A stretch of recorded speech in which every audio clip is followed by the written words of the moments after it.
Don't let a nightmare spoil your high school graduation. Nightmare? So that's what all this commotion is about. Lois. You know, if it makes you feel any better, I have them all the time. I had this one last week. Really scary.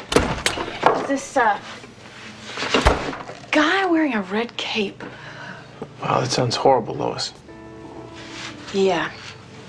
There's something I wanted to tell all you guys. I just didn't know when to, so I guess 2 in the morning is as good a time as any. What is it, Lois? Oh, the general's recruited me on a recon mission to track down my sister, the grifter, in Europe. So we're headed for Heidelberg tomorrow. Oh, I'm sorry to hear that. Clark, I know how devastated you must be, but if you could just keep your tears to a minimum, I'd appreciate it. I'll try. Thanks. Mr. and Mrs. Kent, I just wanted to say thanks for everything. You guys are like the mom and dad I've always wanted to have. Lois, we want you to know that you are welcome back here anytime. Actually, We'll all miss you, Lois. I'll miss you all too. Him? Not so much.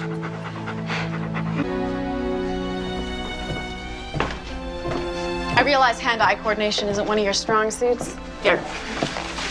Let me help you with that. Lois, I'm not sure what I'm gonna do without you.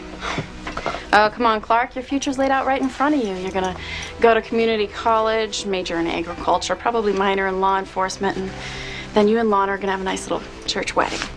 Excuse me? It's written in the stars and you know it. It's only a matter of time before you join the bowling league, take over the family farm, and then, well, you and Lana can bring little Clark Jr. into the world. I think you're hallucinating. No. Hallucinating would be imagining Clark Kent going off to the big city to make his mark on the world. I'm just being realistic. Oh, Lois, what are your big plans after Europe? You gonna go back to school? Maybe actually stay a little while? I have a feeling that if I'm gonna get an education, it's gonna be in the real world. You know, I took this career test in some magazine. It said that my perfect job would be a radio disc jockey. That would make sense. You talk enough, there won't be any dead air. You mock me now, Smallville, but you just wait and see. Journalism. You ever thought about that? You wrote some half-decent articles at your short-lived career at the Torch. Aw, kill me first. Even if I could spell, the last thing I'd want to do is spend my time in a newsroom. With my luck, I'd probably end up across the desk from the most bumbling reporter on the masthead.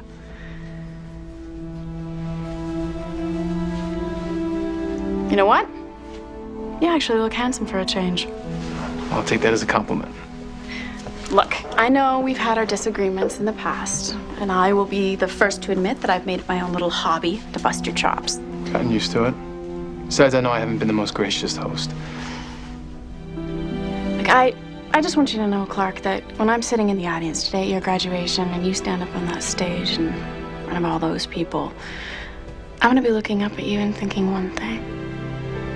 What's that? Please, God, don't let him trip. See ya.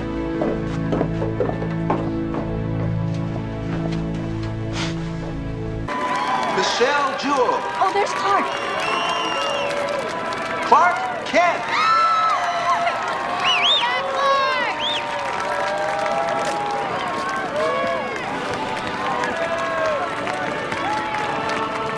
Lana Lang. You're as normal as they come. Now let's hurry and find Lana. Look, I'm sure she's already out of town. They've evacuated half of the county. They probably saw her running in late and told her to leave town. What's exactly what you two need to do right now? Thanks for the tip. Now listen to me, Smallville. If there's one thing that the general has taught me, he's taught me that you cannot panic in times of crisis. Do you hear me? Okay, whatever happens, you have to stay calm. You cannot Lois. panic, because if you lose your cool, then... Lois. What? You're panicking. Fine.